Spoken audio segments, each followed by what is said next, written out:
Hi guys, welcome to a very different Kaptorga video. We welcome you from our desktop this time, and that's because we want to show you something. We want to show you how we start researching pictures for medieval reconstructions, for example, for reenactment purposes. And there's a very neat site to do this. It's called Manuscripts and Miniatures, Manuscripts and Miniatures, Database and Image Collection. Here we go. It's not only miniatures in manuscripts, which means little pictures in handwritten medieval books, but those are actually 4 different pages in one. You have manuscripts and miniatures here. Then you have effigies and brasses. That's the first one of these pages I knew, and it's crazy interesting. You have grave plates, carvings in bronze, and real sculptures in stone of the deceased. And this means you can research them according to date of their death, and many of those plates are really crazy detailed. Sometimes you see the hair of the people, you see little details. I will show it to you later. Then we have one page that specializes in armor in art. They are all basically made up the same way. It's a bit like manuscripts and miniatures, but really with a focus on armor in art. That means all the tags used here are tags that are specifically for the purpose of researching armor. And then we have a strange little addition, Aquamanilia. This means Aquamanilia. Oh, let's find one to show you. Here we have a picture. Is those little figurines. You can put water into them, and then you use them basically to wash your hands at a dining table. And there are many different kinds of those Aquamanilia. Here in this picture you see how they were used. Here this little page is pouring water over his superior's hands. He catches this water in a bowl, and that's how it was done. We have a gallery here, and here we see the beautiful, immensely rich world of medieval Aquamanilia.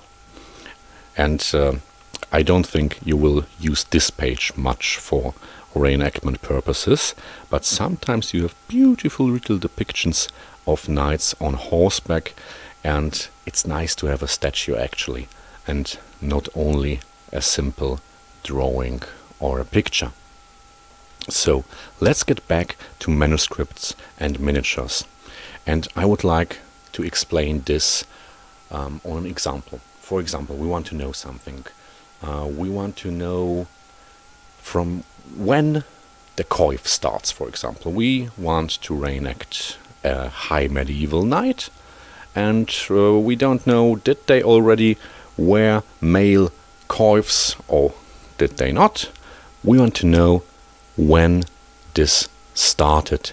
So what we're doing is we're going on the search tab, and we have like an idea around when, but let's keep it very broad. We want to look at pictures from 1000 till 1300. Then the next thing we can choose where from. So keep it simple: France, Germany, England, you know, the big players here.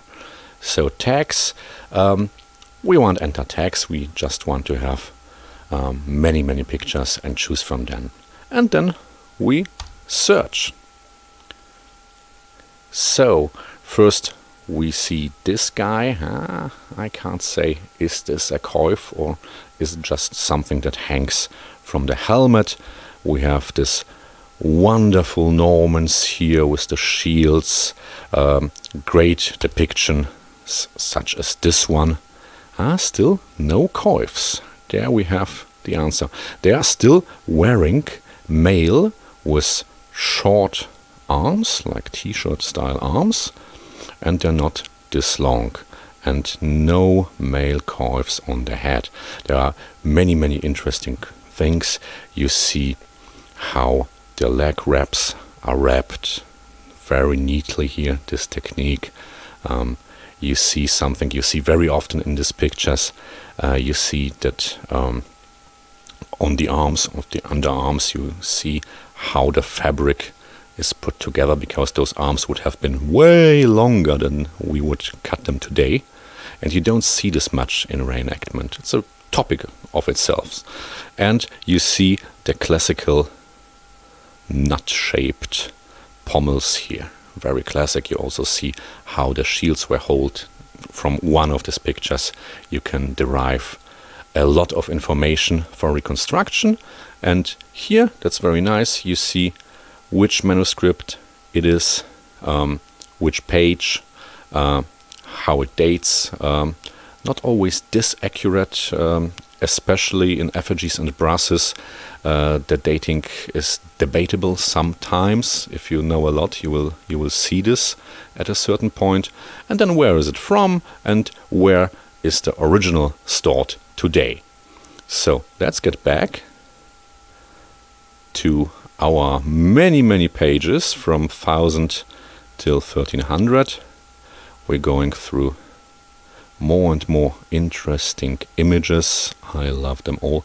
Here you see the oval length of the arms again. I could lose myself in every one of those. But we are looking for male coifs. Could be it. Could be the first depiction of long male arms with a coif. But we need more to be sure. So where are we here? 1078 in France. That's crazy early. I need something better.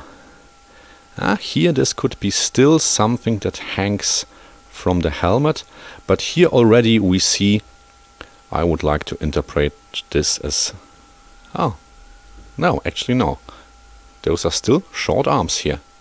It just looked like a long one at first sight. Here still, they are not long. Still male with short arms. But, haha, I think this would be enough for me to say there is a coif attached to the male shirt, and it's actually worn under the helmet. We see this pretty well here in 1100 Germany. Very nice depiction, very well made also. And then we can go on until we have this picture here to the right, and it's very clear. We see a classical male coif. It's not attached to the helmet. You can wear it without a helmet, and this would be like very solid proof. Look, we have those about 1100 in the middle of Europe.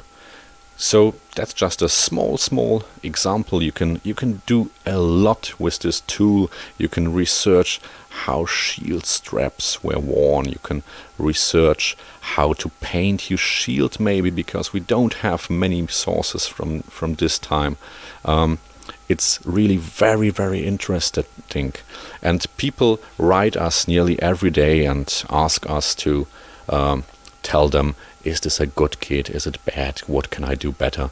And obviously we can't really answer in depth everybody and send everybody pictures and datings and tips on where to look. But we can do a little video like this one and show you how to research stuff like that on your own. So that's for today. Remember, Manuscript Miniatures, your go-to tool. I really recommend this page. Obviously, don't believe everything you see here. There are certain dangers to operating with those sources. Try to find as many examples for what you want to research as possible from different authors. Maybe they did copy each other a lot, so often one little mistake is copied on and on. There is a lot of fantasy here. There is a lot of stuff allegorical like this. So this is a completely fantasy figure here. I know this one. It's always wrath or fear or something like this. Allegorical figures representing feelings, not real people, and that's something you have a lot. For example, look at that. They have very, very strange helmets. You don't see those helmets anywhere else. I think that's fantasy of the painter. He has seen maybe some antique depictions. There are, after all, Romans, and obviously you say they depicted Romans in the Middle Ages or ancient Greeks like themselves. They didn't research, okay, what did a Roman soldier look like. They depicted them as a soldier of the 12th century. But not always and not in full extent. Sometimes they depicted them as a soldier of the 12th century, but still they wanted to add something special, something Romanesque, something maybe a bit remembering the old style helmets, wherever they have seen such a picture once maybe. And that's where you find strange stuff like this. So obviously don't take this at face value. Those are the big dangers in working with pictures. So that's it for now. I will now go and make another little video for you about picture sources in medieval reconstructions, and I can tell you it will be about pictures of Goliath from the Bible. A very interesting story. I hope you're looking forward to that. If you want to see more videos like this one, please obviously subscribe, like, comment. Let's talk about this stuff. I'm very fascinated with every single one of these pictures. It's really a treasure hunt we have here. A lot of interesting stuff. See, that's one of my favorite, like a really well armored knight from the 12th century. There are beautiful pictures like this. So, I hope we see each other again. Have fun, enjoy, bye bye.